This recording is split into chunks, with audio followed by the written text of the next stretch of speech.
मेरे प्यारे देशवासियों, गर्मी का मौसम शुरू होते ही शहर शहर, गांव गांव पानी बचाने की तैयारियां भी शुरू हो जाती हैं।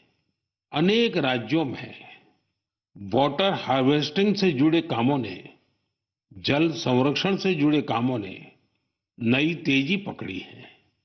जल शक्ति मंत्रालय और अलग-अलग स्वयंसेवी संस्थाएं इस दिशा में काम कर रही हैं।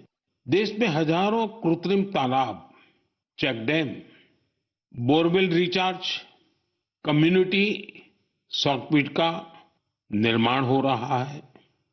हर साल की तरह इस बार भी कैच द रेन अभियान के लिए कमर कस ली गई है। ये अभियान भी सरकार का नहीं, बल्कि समाज का है, जनता जनार्दन का है। जल संरक्षण से ज्यादा लोगों को जोड़ने के लिए जल संचय जन भागीदारी अभियान भी चलाया जा रहा है। प्रयास यही है कि जो प्राकृतिक संसाधन हमें मिले हैं, उसे हमें अगली पीढ़ी तक सही सलामत पहुंचाना है। साथियों, बारिश की बूंदों को संरक्षित करके हम बहुत सारा पानी बर्बाद होने से बचा सकते हैं। पिछले कुछ सालों में इस अभियान के तहत देश के कई हिस्सों में जल संरक्षण के अभूतपूर्व कार्य हुए हैं। मैं आपको एक दिलचस्प आंकड़ा देता हूं। पिछले 7-8 साल में नए बने टैंक, पॉन्ड और अन्य वाटर रिचार्ज स्ट्रक्चर से 11 बिलियन क्यूबिक मीटर, उससे भी ज्यादा पानी का संरक्षण हुआ है।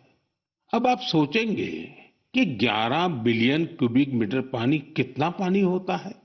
साथियों, भाखड़ा नांगल बांध में जो पानी जमा होता है, उसकी तस्वीरें तो आपने जरूर देखी होगी। ये पानी गोविंद सागर झील का निर्माण करता है। इस झील की लंबाई ही 90 किलोमीटर से ज्यादा है। इस झील में भी 9-10 बिलियन क्यूबिक मीटर से ज्यादा पानी संरक्षित नहीं हो सकता है। सिर्फ 9-10 बिलियन क्यूबिक मीटर। और देशवासियों ने अपने छोटे छोटे प्रयास से देश के अलग अलग हिस्सों में 11 बिलियन क्यूबिक मीटर पानी के संरक्षण का इंतजाम कर दिया है ना ये शानदार प्रयास? साथियों, इस दिशा में कर्नाटका के गडक जिले के लोगों ने भी मिसाल कायम की है। कुछ साल पहले यहां के 2 गांवों की झीलें पूरी तरह सूख गई। एक समय ऐसा भी आया जब वहां पशुओं के पीने के लिए भी पानी नहीं बचा। धीरे धीरे झील घास फूस और झाड़ियों से भर गई। लेकिन गांव के कुछ लोगों ने झील को पुनर्जीवित करने का फैसला किया और काम में जुट गए। और कहते हैं ना, जहां चाह वहां राह। गांव के लोगों के प्रयास देखकर आसपास की सामाजिक संस्थाएं भी उनसे जुड़ गई। सब लोगों ने मिलकर कचरा और कीचड़ साफ किया और कुछ समय बाद झील वाली जगह बिल्कुल साफ हो गई। अब लोगों को इंतजार है बारिश के मौसम का। वाकई ये कैच द रेन अभियान का शानदार उदाहरण है। साथियों, आप भी सामुदायिक स्तर पर ऐसे प्रयासों से जुड़ सकते हैं। इस जन आंदोलन को आगे बढ़ाने के लिए आप अभी से योजना जरूर बनाइए।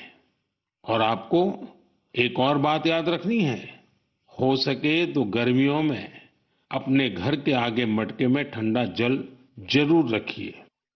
घर की छत पर या बरामदे में भी पक्षियों के लिए पानी रखिए। देखिएगा, ये पुण्य कार्य करके आपको कितना अच्छा लगेगा। जी